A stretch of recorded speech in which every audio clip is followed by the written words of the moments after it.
Hey everybody, welcome back to another episode of Creative Visions TV. I'm your host Karen Dahlman, and my co-host with me is Gene Orlando, the Wizard of Ouija.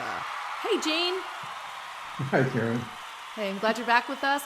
Listen everybody, today we're going to talk more about a deep dive into how each of us use this tool, and then we're going to talk a little bit about some of the talismans and other ideas and ways people use it, and we're going to talk about some of the, misconceptions or even some of the, people's beliefs behind the board, which it just depends what you think is going to help influence how you use the board. We'll get into some of those questions. So first, why don't we talk about, Gene, you and I talk about how we both use it. So I'll start off and I'll say, you guys, I've learned over the years to really incorporate a lot of the other spiritual practices I've done over the years. So I was a Catholic when I was born, so I tend to say a prayer because I learned that. I like to practice different kinds of meditations, yoga, things of that nature, and chakra work. So I will do a lot of breathing exercise. You'll see me do that on my channel. I also am into balancing polarities of energy from different kinds of work I've done on that level. So you'll see me do polarity breathing exercises that help balance male, female, masculine, feminine energies, positive, negatives. And I also like to ground, which is from my chakra work and all my healing work I've done. So you guys, bring all those things that you already are using in your own practices, whether it's religious or paganism or Wiccan or whatever practice you're doing, meditation, tantra, just whatever it is, bring all those things with you into your sessions is what I do. And I love the Eastern philosophies. I love the Native American spiritualities, and I've studied so many different religions around the world. And you guys, I've also gone and attended many different kinds of mosques, temples, churches, just because I wanted to explore these things. And so from that, I picked and choose, and people might say it's blasphemy, but I'm going to say it works for me. So the point I'm trying to get across to you is what works for you. Nobody's here to tell you there's one way, the only way, a right way or a wrong way. And Gene and I are just going to share how we do it. So I really pick and choose and take a lot of different things from all the work I've done. And so I like to usually start with just a simple, quick meditation of breath. And I like to breathe my breath down into my hips, down into my lower sacral chakra area, and then push it down into the earth. And I visualize that I'm grounding my energy. Okay, so I get myself centered and grounded.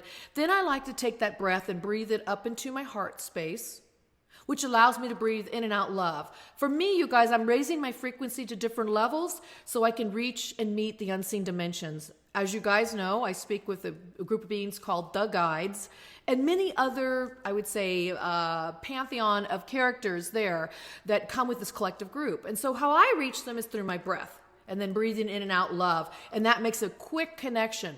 And then I like to also just say like an incantation, or you could call it a prayer, that I actually say, which states my intentions and my focus for that session. It's key.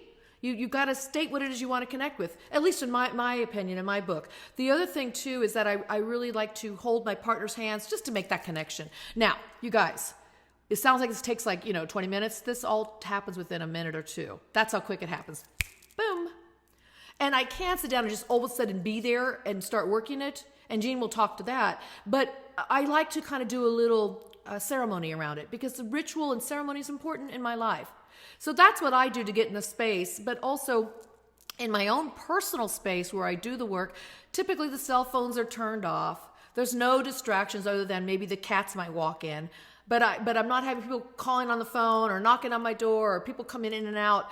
I set aside that private space just so I can get into the spirit of it. I think that's important. You get into the mood to, allow this kind of work to happen. Whether you're talking to your higher self, your inner self, your greater guides, spirit guides, angels, etc., deceased people, you just got to get in that space and mood. And for me, I like to hold that vibration. I like to be in that space and say, this is sacred, and now I'm going to do my work. And then when I'm done, I close it up. I don't worry about saying goodbye, although I say it verbally because I'll say goodbye to you guys today too. But I don't worry about the Planchette moving to goodbye. You can. It doesn't have to. But I just like to be formal about it and just say, hey, thank you so much for our session today. Goodbye. Talk to you again.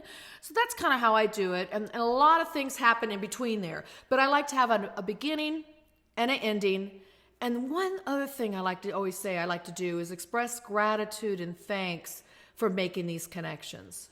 You know, I always say, you guys, gratitude goes a long way in life, whether you're on the board or off the board. Everybody likes to be appreciated. So those are my tips. That's what I do.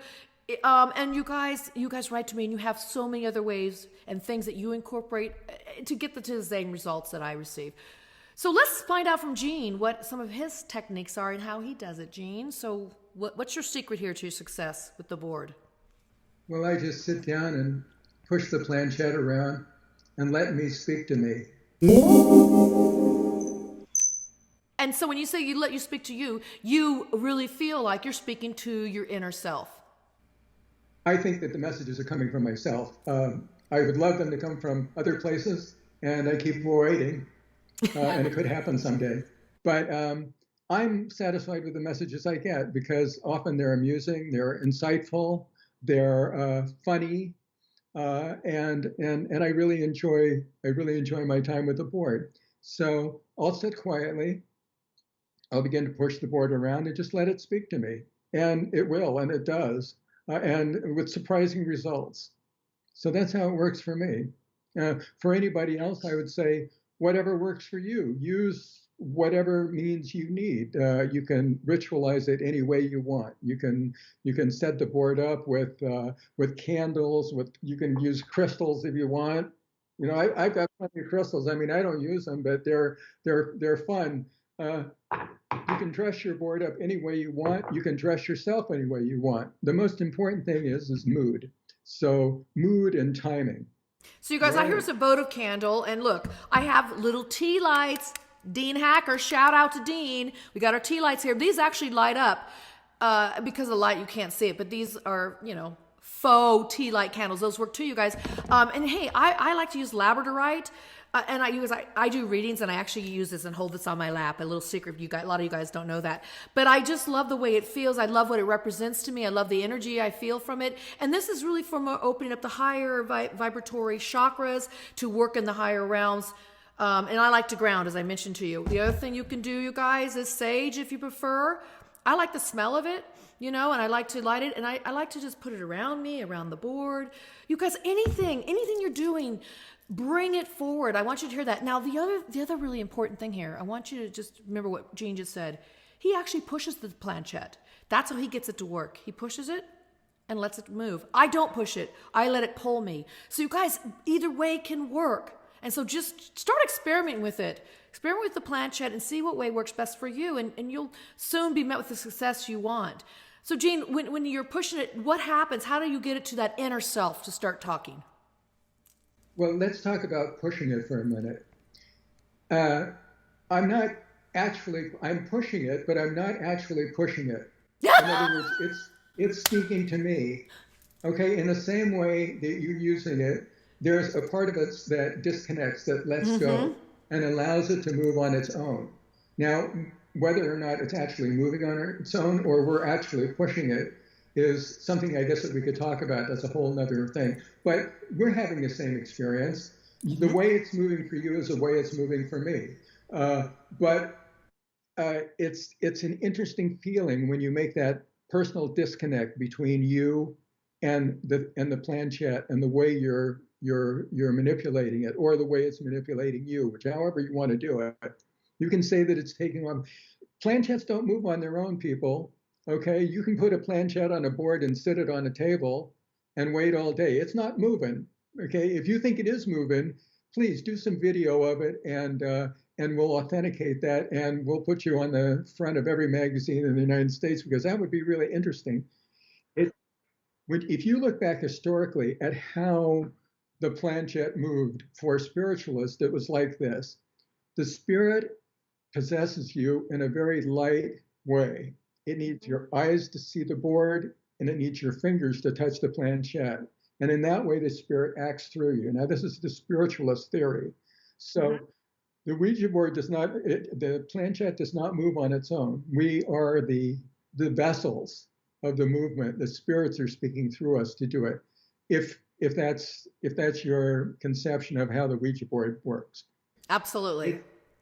Or your conception can also be it's ideomotor response, where it's actually your brain controlling the fine muscle motor movements of your hands, and that translates to movement, and so it's not spiritual, anything spiritual at all. So yeah, okay, so if it's you start moving it, and then what Jean said is very interesting. So you can start pushing it yourself literally, and then you disconnect. That's the piece that you guys got to hear. So what you watch me do it, my disconnect is immediately. I disconnect immediately. So when the spirit works through the energy, there's a pulling, and I follow that pulling sensation around. Now, how do we know how it really works? We don't know, you guys. That's the cool thing about this. That's what's so mysterious about it. This is why we're all drawn to it. We don't know, but yet something's happening here. So just play around with it, experiment with it. But I like what you said, Jean. It really is like a disconnect that happens. And that could be your ideomotor taking over, your higher self, your inner self, or the spirits, you guys. So yeah, have fun with it. So Jean, let's go through some of the questions we get. Some of the more important questions we get. You get them, I get them. We've discussed them before.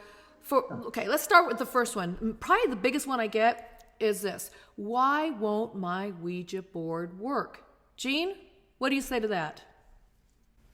Well, it takes practice. You know, you wouldn't climb on a bicycle and try to pedal it down the street without any experience. You fall down, you say, well, this doesn't work. Why doesn't it work? Well, because you haven't practiced. You know, sometimes you have to really work at the Ouija board to get it to work. You know, practice over and over and over again. And if you can't get it to work, come back the next day. Work at it again. You know, try different things. Try it with a partner. You know, sometimes things work best with a partner. So, you know, find somebody that you like to work with and go for it. Yeah, I still agree with that, you guys. People say, well, I sat down and worked it for 3 days. You guys, I know people that sat at the board religiously, you know, for like maybe every other day for like 9 months. I know people that sit at the board and they just can't ever get it to work. But what I find, if you persevere with it and practice and have your patience, those are the 3 Ps we always talk about here, the 3 Ps, then you're going to find that you're going to be met with success. But as Jean said, you guys, sit down with somebody just so you can feel that really subtle movement. It's that clicking out, you guys, clicking out of that consciousness. It's almost like a semi-trance, but don't let that get you caught up in it like you have to go into a trance. I'm just saying that's what it feels like. I really let go, and I know Jean does too. And then it goes, it starts working. So just don't give up yet. You guys have patience, practice, and persevere. Okay, here's another question. How should someone open and start a board session, Jean? Okay, well, again, people have different ways of doing it, and whatever's right for you, you can open it any way you want. You can open it with any kind of ritual you like, or saying, or invocation, if that's good for you. For me, I just sit down and say, you know, well, you know, what do you got to say today? Here we go. Right. And let it go. But if you want to, you can, again, ritualize it in any fashion that's comfortable for you. Any way you, I mean, if you want to get spooky, get spooky. You know, if you want to get mysterious, or mystical, get mystical. Whatever floats your boat is the way you want to do your Ouija board. There's no right way to do a Ouija session. I concur. I mean, there's years, Jean, years ago when I was a kid, I had to have it dark with the candles lit. You know, that was kind of fun, spooky, right? Right. That's the way most people start their Ouija sessions. And that's fun, you guys. I used to do it in the graveyard too, because I thought, oh my God, I'm closer to the dead. It'll work. It worked, but it worked just as well in my living room. You know, it worked just as well in my bedroom. You guys, I've used the Ouija board even in a pool, swim up bar in a pool, anywhere. It can really, really work. It's up to you. Let's talk anywhere. Let's talk anywhere for a minute, okay? Let's do. Can you use it in a graveyard? Yeah, of course you can. You can use it anywhere you want. Again, it's mood and timing that's important. Okay, so mood, you want to create the right mood. If mood is in a graveyard for you, or where a lot of people have died, or in maybe some, you know, mysterious building or something like that, well, do it there. If you'd rather just sit around with friends in the living room, do it there. You know, whatever is the right proper timing and the proper mood for you, that's where you want to do it. I agree, Jean. To get yourself in that space where you're comfortable. Those are the key words. Comfortability, get in that space, and set the mood. Easy, you guys. It's really that simple. So don't get caught up. Can I use it in the house if there's a child there? Can I, this is my thing. This is what I would tell you. As a therapist, you guys, I'd say, if you're going to use it in front of your children, talk to them. But I would say this is more probably a private thing. So then, use it in that space where you're not going to be distracted. So just think that through, you guys. You just use common sense and have fun with it. I think one of the best things you can ever do with this tool to get it to work is to enjoy it. And feel, like it's going to be a cool ride with this tool. You're going to go explore and discover new things and not get all freaked out on some of the weird things you hear on the internet. All right, Jean, here's another one. Do some boards work better than others? Well, yes, obviously some work better than others. You might have an affinity for a particular board. Then use that board. You might want to make your own. Whatever works for you. Some boards do work better for others, and it depends on your particular. My personal board is this one here. This is my working board, the Xeria board. And I happen to like this board because it's a word salad board. In other words, aside from just having letters, numbers like a traditional board, it has words. So sentences come much quicker for me. And I use this little, as a planchette, I use this little magnifier here. Oh, nice. You can see how things just kind of pop out. So I'll string sentences and together very quickly with this. My messages come really fast with something like this, and they're hysterical. You guys, that's a very cool board to do. And if you don't have one like that, you can make your own like that with different words on it. I've had friends who have done that. Right. So some boards work better than others. This one works better for me. And by the way, that board also has a lot of astrological symbols on it. It's pretty cool. It does. I mean, look at that, you guys. Random symbology on it. Some of it's kind of meaningless, and some are kind of typical. Oh, can't see it. Pull it over. There you go. Okay. There we go. Okay. That's a really cool board, you guys. So let me show you one of the boards that I use. And now this is my answer. I think all boards can work if you can work. If you're able to make that connection, all boards will work for you. But I'm with Jean. Use the board that you're most comfortable with because you'll have better success with it. So I always say, don't just go get a board unless you find a board you're really attracted to. Do what I do. I mean, I like my paper sack board, you guys. This is probably one of my favorite boards. Jean, you know what's coming out of this? I do.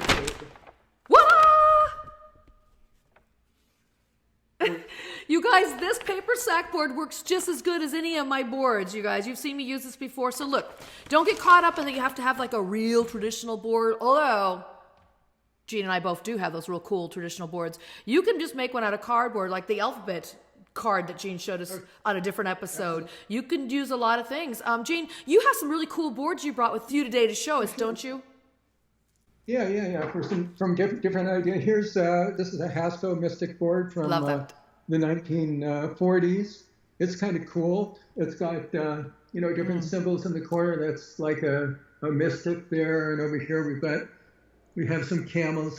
This was when Ouija board manufacturers were fascinated with the Far East and the magic of the Far East. Nowadays it's a little different, I think. But also here's like a fortune teller. A fortune teller with a crystal ball.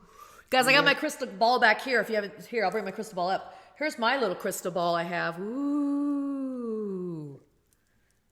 But probably the symbol on this board that's the funnest is this one right here.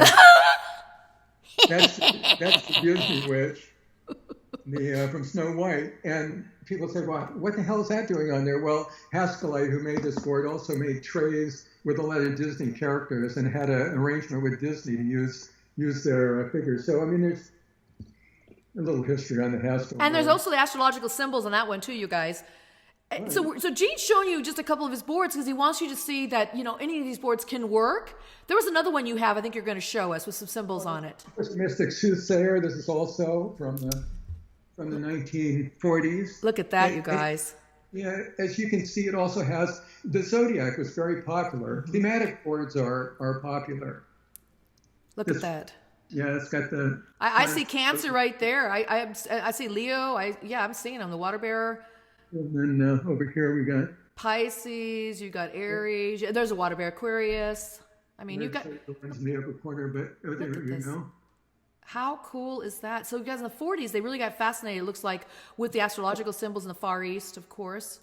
Every era has a thematic board. It's interesting. It's whatever strikes the passion. I mean, even this latest board from this latest Ouija board. This is a deluxe edition. It has the classic symbols. You can see the sun and the moon. Yep. But then we got some spooky stuff going down here. Ooh, skull. Yeah. Oh, the all-seeing hand. Eye. Yeah. Right. Which is more in keeping with today's themes, which are more of a spooky kind of of themes.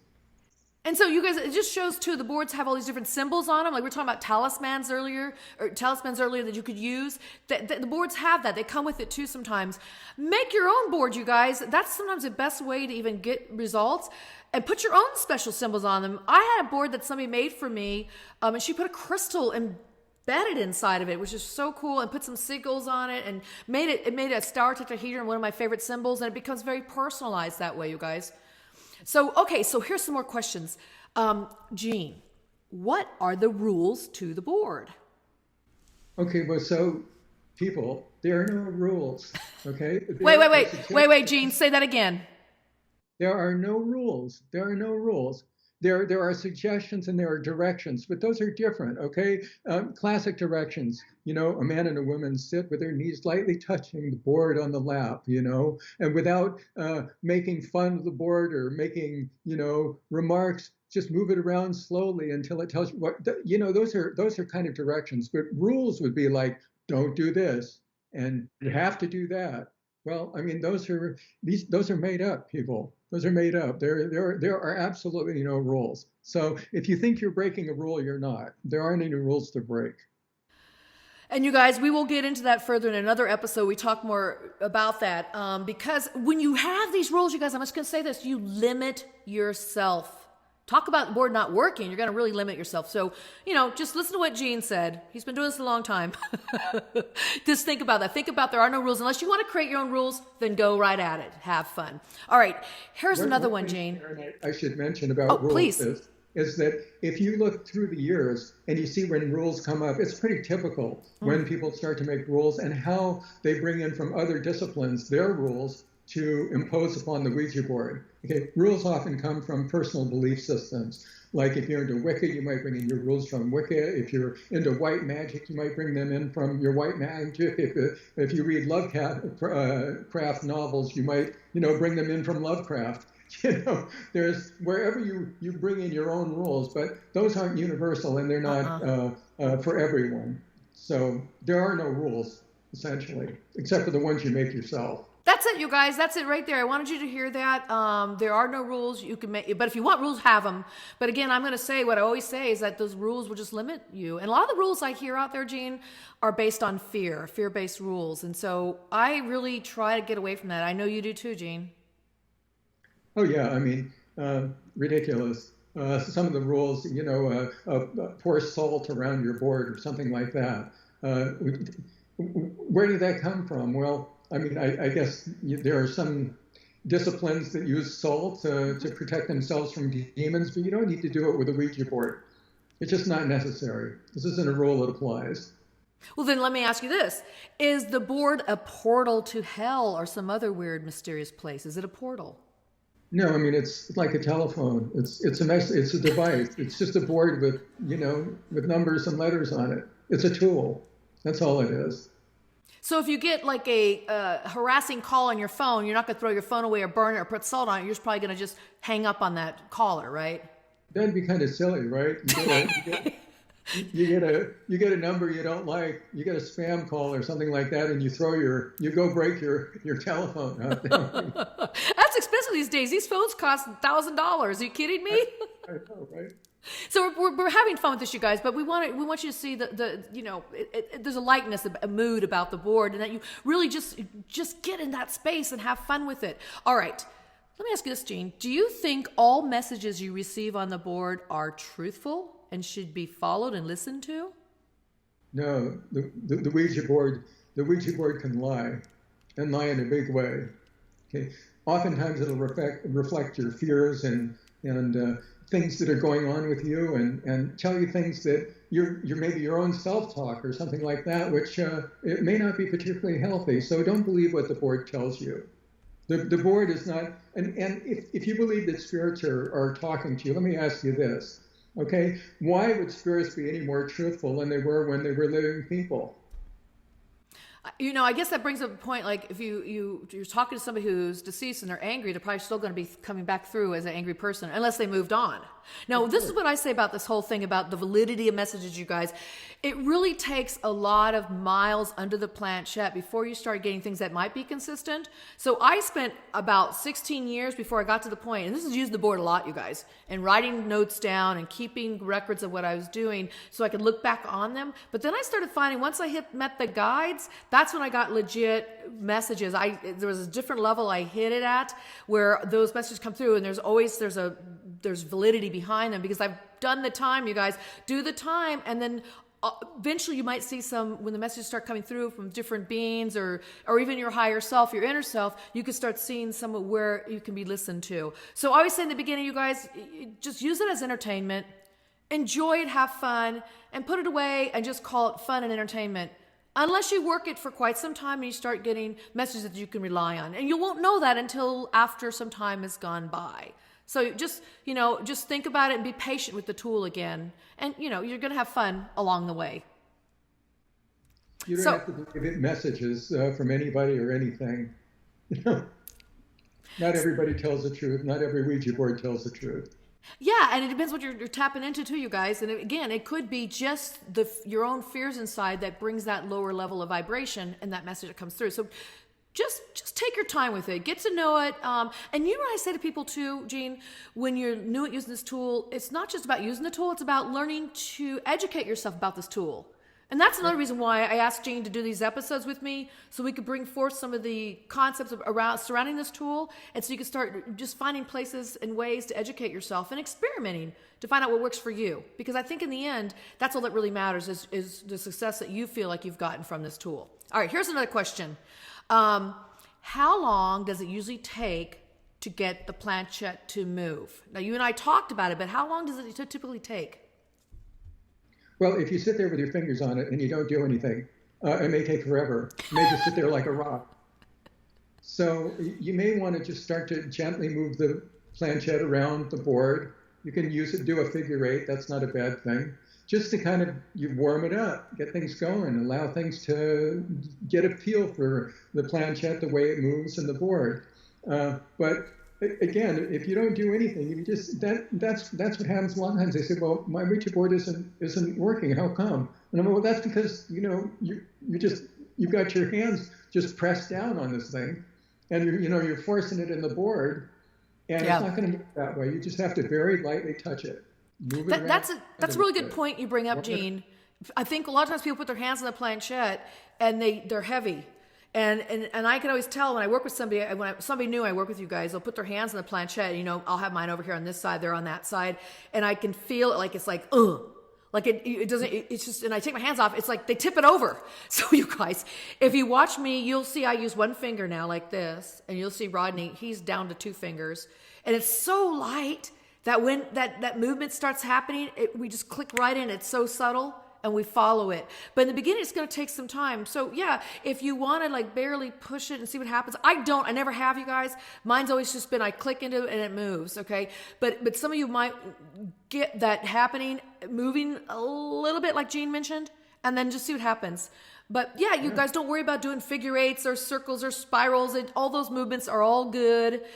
By the way, I have spirit beings that come through and they use different movements to come in.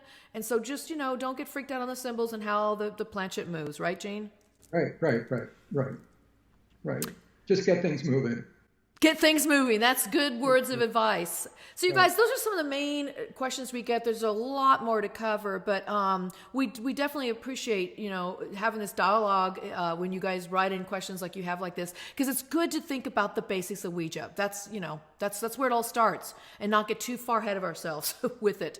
Just learn the basics of it. So you guys, thank you so much for joining us today. In our next episode, we will be talking about experiences while using a board, and we'll get into some of those Ouija superstitions, lores, legends, things that happen when you use the tool. Well, Gene, thank you again for sharing this show with me. It's been a pleasure.